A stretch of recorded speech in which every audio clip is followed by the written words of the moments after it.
warahmatullahi wabarakatuh. Salam, Om Swastiastu, Namo Buddhaya, Salam Kebajikan. Perkenalkan, kami dari kelompok 6, mata kuliah Pendidikan Inklusi dari Prodi Pendidikan Ekonomi, Fakultas Keguruan dan Ilmu Pendidikan, Angkatan 2021, semester 4, video pembelajaran mata kuliah Pendidikan Inklusi dengan materi Manajemen Inklusif. Sebelum membahas secara detail materi manajemen inklusif, terlebih dahulu kita samakan persepsi kita tentang materi. Selanjutnya, pendidikan inklusi merupakan pendidikan bagi peserta didik yang memiliki tingkat kesulitan dalam mengikuti proses pembelajaran karena kelainan fisik, emosional, materi, sosial, atau potensi kecerdasan dan bakat istimewa. Nah, selanjutnya untuk pendidikan inklusi itu juga bisa digunakan pada yang pertama, peserta didik penyandang disabilitas, yang kedua, peserta didik cerdas istimewa, yang ketiga, peserta didik bakat istimewa. Pendidikan inklusi juga diselenggarakan pada jalur pendidikan formal, satuan pendidikan khusus, satuan pendidikan umum, satuan pendidikan kejuruan. Selanjutnya, pendidikan inklusi merupakan kata atau istilah yang dikumandangkan oleh UNESCO yang berasal dari kata education for all, yang artinya pendidikan yang ramah untuk semua dengan pendekatan yang berusaha menjangkau untuk semua orang. Bukan hanya bagi mereka yang berkelainan atau luar biasa, melainkan berlaku untuk semua anak dengan sistem layanan pendidikan yang menyaratkan anak berkebutuhan khusus, bakat khusus, dan cerdas istimewa agar dapat belajar di sekolah-sekolah terdekat di kelas biasa bersama dengan teman-teman sosialnya. Peserta didik penyandang disabilitas. Penyandang disabilitas adalah setiap orang yang mengalami keterbatasan fisik, intelektual, mental, atau sensorik dalam jangka waktu lama yang dalam berinteraksi dengan lingkungan dapat mengalami hambatan atau kesulitan untuk berpartisipasi secara penuh dan efektif dengan warga negara lainnya berdasarkan kesamaan hak. Selanjutnya, peserta didik penyandang disabilitas diberikan layanan pendidikan khusus sesuai dengan ragam penyandang disabilitas.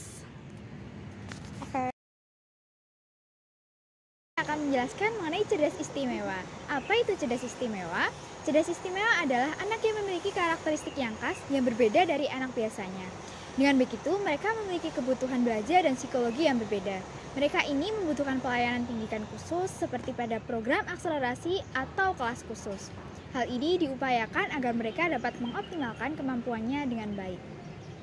Selanjutnya mengenai karakteristiknya dari cerdas istimewa, yaitu yang pertama, mengalami keterlambatan berbicara yang tidak parah, kemudian kesulitan dalam berkomunikasi, pemberian instruksi atau perintah, kemudian yang ketiga yaitu keterlambatan kemampuan belajar. Hal ini terutama saat anak berada pada sekolah dasar.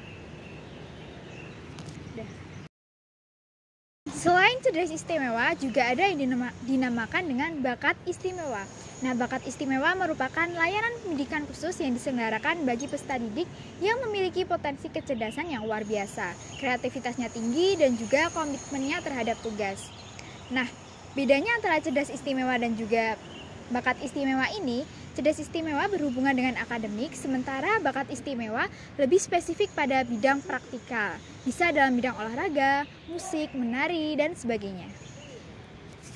Terus juga ada yang dinamakan dengan layanan khusus. Apa itu layanan khusus? Jadi layanan khusus adalah pendidikan bagi peserta didik di daerah terpencil atau terbelakang, masyarakat adat yang terpencil dan atau mengalami bencana alam, bencana sosial, dan tidak mampu dari segi ekonominya.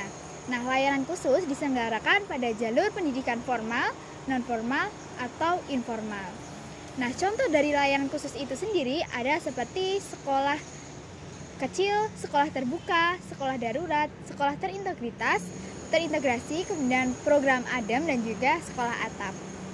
Mengenai tujuan dari pendidikan inklusi. Pendidikan inklusi memiliki tujuan yang pertama yaitu memberikan kesempatan untuk mendapatkan pendidikan yang layak, kemudian membantu percepatan program wajib belajar, meningkatkan mutu pendidikan dasar dan juga menengah, dan yang terakhir yaitu menciptakan sistem pendidikan yang menghargai keanekaragaman dan juga tidak diskriminatif. Nah, selanjutnya implikasi manajerial dari pendidikan inklusi. Nah, implikasinya yaitu bahwa sekolah reguler itu harus menyediakan kondisi kelas yang hangat, ramah, dan juga menerima keanekaragaman. Kemudian sekolah reguler juga harus siap mengelola kelas yang heterogen dengan kurikulum yang bersifat individual. Sekolah reguler juga harus memiliki guru yang profesional. Kemudian guru harus memiliki keterampilan dalam mengolah pembelajaran, serta implikasinya yang terakhir yaitu guru harus berkolaborasi dengan orang tua dalam proses pembelajaran. Menyelenggarakan pendidikan inklusi ada beberapa poin yang perlu dipersiapkan, yaitu yang pertama mengenai alur penanganan, yang kedua mengenai modifikasi kurikulum, yang ketiga yaitu mengenai program pembelajaran individual, yang keempat yaitu manajemen kelas, dan yang terakhir yaitu tata kelola sekolah. Nah, kami akan menguraikan dan juga menjelaskan lebih detail materi mengenai manajemen kelas inklusi.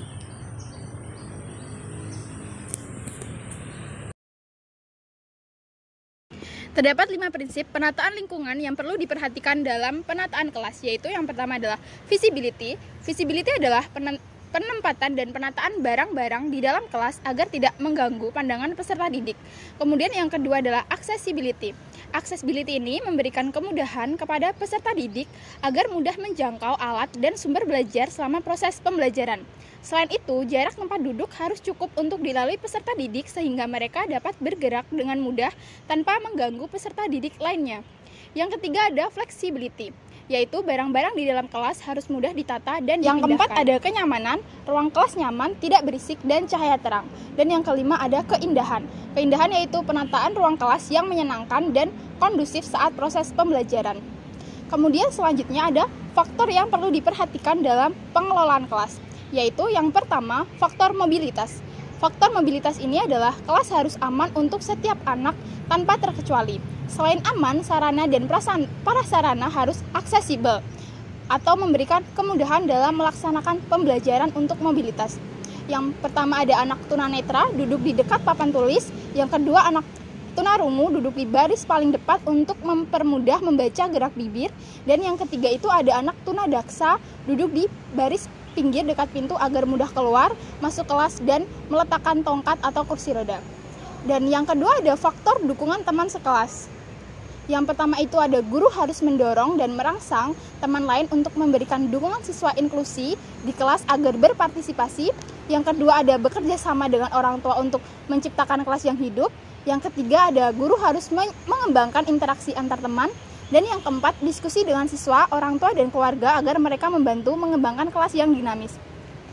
Selain itu, pengkondisian peserta didik dapat dikelompokkan dengan yang pertama ada pengelompokan berdasarkan minat atau interest grouping, yang kedua ada pengelompokan berdasarkan kebutuhan khusus atau special need grouping, yang ketiga ada pengelompokan beregu atau team grouping, yang keempat ada pengelompokan tutorial atau tutorial grouping, yang kelima ada pengelompokan penelitian atau research grouping, dan yang keenam ada pengelompokan kelas utuh atau full class grouping, dan yang terakhir ada pengelompokan kombinasi atau combined class grouping.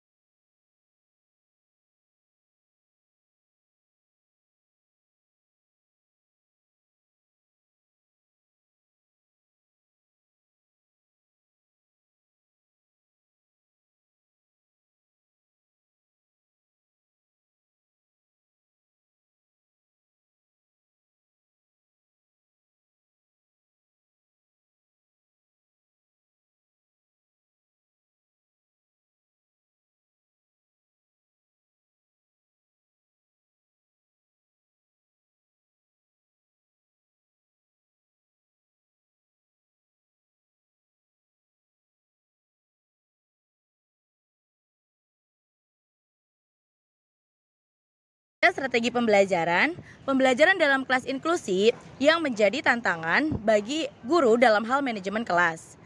Berikut 5 strategi pembelajaran yang dapat membantu meningkatkan manajemen kelas inklusi. Yang pertama, pembelajaran berbasis kooperatif.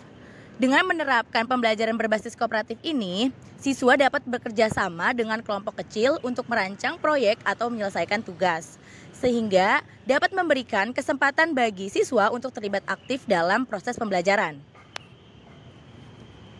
yang kedua ada klasifikasi siswa. Klasifikasi siswa ini dapat membantu untuk mendukung keragaman siswa dalam sebuah kelas. Siswa dengan kebutuhan khusus dapat dikelompokkan menjadi beberapa kelompok berdasarkan tingkat kemampuan atau kebutuhan khusus.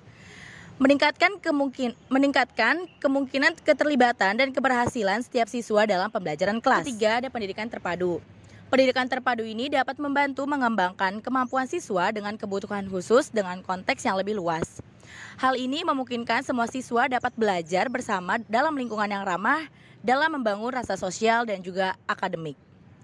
Kemudian yang keempat, ada evaluasi dan umpan balik yang jelas. Dengan menjaga proses evaluasi dan umpan balik yang jelas, hal ini sangat penting dalam pembelajaran kelas inklusi, di mana guru harus memberikan masukan yang konsisten terhadap kemajuan setiap siswa. Selain itu, keterlibatan orang tua dalam memberikan umpan balik dan evaluasi ini dapat memberikan pengalaman anak dengan pendukungan kelas manajemen yang efektif. Ada evaluasi dan umpan balik yang jelas. Dengan menjaga proses evaluasi dan umpan balik yang jelas, hal ini sangat penting dalam pembelajaran kelas inklusi, di mana guru harus memberikan masukan yang konsisten terhadap kemajuan setiap siswa. Selain itu, keterlibatan orang tua dalam memberikan umpan balik dan evaluasi ini dapat memberikan pengalaman anak dengan pendukungan kelas manajemen yang efektif. Dan yang terakhir ada keterlibatan orang tua. Keterlibatan orang tua ini sangat penting selama pembelajaran kelas inklusi. Dengan melibatkan orang tua di awal, dapat membantu guru mengidentifikasi kebutuhan siswa yang lebih mudah. Selain itu, diskusi rutin dengan orang tua dapat membantu memperbaiki strategi pembelajaran dan perlibatan siswa. Juga dapat meningkatkan kontribusi orang tua dalam mengisi kesenjangan belajar. Guru juga perlu mengadaptasi metode pembelajaran agar sesuai dengan peserta didiknya. Dengan peserta didik yang berkebutuhan khusus yang ada di dalam kelas, dengan sebagai contoh, sebelum kegiatan membaca, guru dapat memberi penjelasan makna kata yang sulit terlebih dahulu. Dalam kegiatan pembelajaran ini, guru harus menyesuaikan materi, metode, dan alat pembelajaran sehingga PDBK dapat mengikuti proses pembelajaran di kelas bersama-sama dengan peserta didik yang lainnya. Dengan implementasi pembelajaran ekonomi di sekolah adalah misalnya untuk menyesuaikan dengan siswa berkebutuhan khusus, maka untuk materi seperti permintaan dan penawaran atau elastisitas yang mana itu terdapat diagram yang berupa gambar, maka siswa dengan tunanetra cukup diminta untuk memahami terkait konsepnya saja.